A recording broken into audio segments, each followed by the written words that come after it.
Bonjour à tous.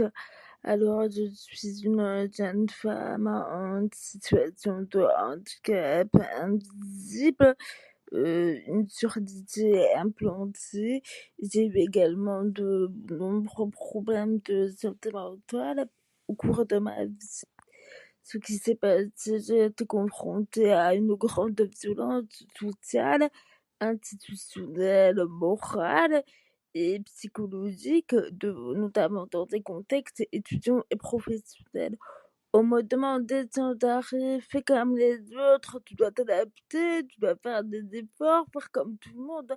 Alors que je voyais au quotidien que rien n'était mis en place pour le handicap et qu'en plus, on me demandait d'en faire 2 à 3 fois plus pour moins de reconnaissance, d'autant plus que le discours de l'égalité que l'on me tenait ne s'appliquait pas forcément aux autres.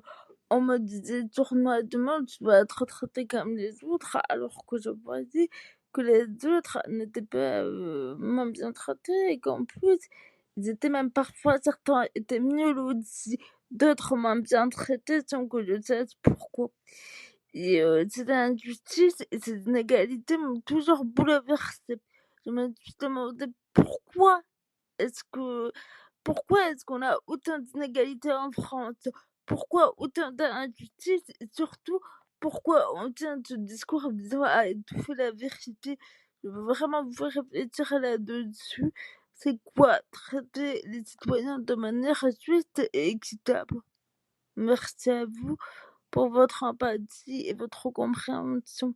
J'ai donc vu ça dans ma scolarité et également dans le monde du travail où l'on me mettait une pression abusive à la limite de l'exploitation en me disant de me taire, de faire des efforts alors que je les faisais les efforts. Je les faisais, ça me demandait de beaucoup m'adapter par rapport à mon handicap pour saisir les sons, la voix, m'adapter en permanence, essayer de comprendre ce qui se passe. D'autant plus que les exigences que l'on me demandait étaient souvent démesurées. Et quand je leur disais, on me disait: «C'est comme ça, c'est pour tout le monde pareil». Non, ce n'est pas pour tout le monde pareil, c'est faux.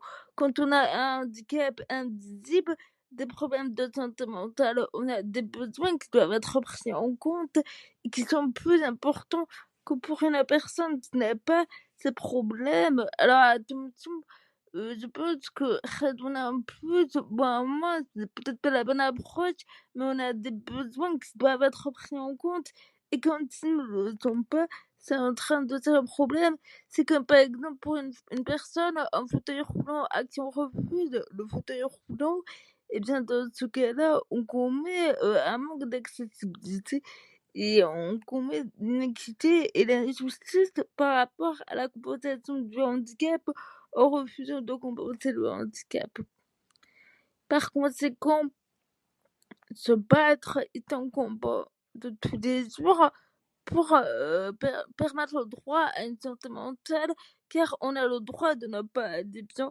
Cela m'écoeure qu'on demande aux gens d'être positifs. La positivité toxique est très nocive, parce qu'on vit dans une société malheureusement où, ça va mal et on le voit au niveau politique quand on divise les différentes, catégories de citoyens pour, mieux régner en quelque sorte.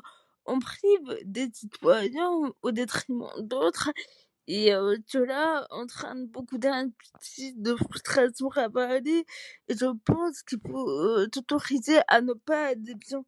S'autoriser à ne pas aller bien, ça permet d'être plus vrai, de se reconnecter à soi-même et si possible, de garder un cap dans la tempête.